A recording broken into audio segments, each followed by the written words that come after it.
भूतकाळामध्ये अनेक घटना घडल्या असतील, कुणी अवहेलना केली असेल, काही वेळेला काही शारीरिक मानसिक अत्याचार जेव्हा होतात, अशा ज्या काही वाईट घटना असतील त्या आपण मनामध्ये साठवून ठेवलेल्या असतात। कुणीतरी आपल्यावर शरसंधान केलेलं असतं, आपल्यावर बाण सोडलेले असतात आणि ते बाण जिव्हारी लागलेले असतात, पण प्रत्येक व्यक्ती करतं काय, तर ते बाण तसेच साठवून ठेवतं। म्हणूनच प्रत्येकाने भूतकाळामध्ये घडलेल्या ज्या घटना आहेत त्या फेकून द्या।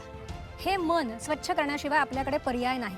त्या घटनेने आपल्याला काहीतरी नक्की शिकवलंय, कदाचित आपल्याला माणसं ओळखायला शिकवलंय, कदाचित कुठल्या परिस्थितीमध्ये काय करायला नको ते शिकवलंय। आपल्याला ज्ञान मिळालंय का, तर ज्ञान मिळालंय आणि तीच आपली शिदोरी आहे। ह्या घटना जर आपण साठवून ठेवू, ते रुतलेले बाण जर तसेच ठेवू, तर यातनं वाईटच घडणार आहे, काहीही चांगलं घडणार नाही। स्वयंपूर्ण उपचारांच्या माध्यमातून ह्या जखमा आपण भरून काढतोच, पण प्रत्येकाने त्याच्याकडून जर प्रयत्न केले तर त्यातनं ते लवकर बाहेर पडू शकतात।